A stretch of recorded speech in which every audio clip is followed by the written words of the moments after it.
নমস্কাৰ, মই পূৰবী আপোনালোকৰ মাজলৈ অন্য এটি ভিডিঅ'লৈ সকলোকে স্বাগতম জনাইছোঁ। আশা কৰিছোঁ আপোনালোক সকলোৱে ভালে আছে চাগে, আমাৰো ভালেই। আৰু আজি আপোনালোকৰ মাজলৈ লং ভিডিঅ' এটা লৈ আনিছোঁ, কেনেদৰে আপলোড কৰিব পাৰি। যেনেদৰে লং ভিডিঅ' এটা দিলে আপোনালোকৰ কাষ খাই যায়, যোনসকলে নাজানে তেওঁলোকক কৈছোঁ, আৰু তেওঁলোকে চাব ভিডিঅ'টো। যদি যোনসকলে চাবলৈ মন নাই বা জানে তেওঁলোকে নাচালেও হ'ব। আৰু তেনেহ'লে ব'লকচোন ভিডিঅ'টো পলম নকৰি ভিডিঅ'টোৰ মাজলৈ যাওঁ।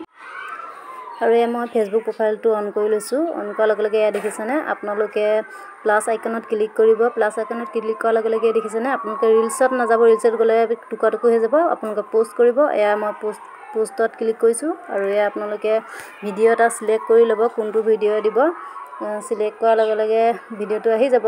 আৰু মই এনেই অকণমান দেখাবৰ কাৰণে এনেই ভিডিঅ' এটা দি দিছোঁ। আৰু আপোনালোকে টাইটেল লিখি ল'ব। তাৰপাছত আপোনালোকে নেক্সট কৰি দিব। নেক্সট লিখা আছে তাত। আৰু আপোনালোকে ইয়াত টাইটেল ডেছক্ৰিপশ্যন আছে, লিখি ল'ব। আৰু তাৰপাছত এয়া দেখিছেনে, আপোনালোকে শ্বেয়াৰ নাও কৰি দিব। আৰু ভিডিঅ'টো কেনে পালে চাই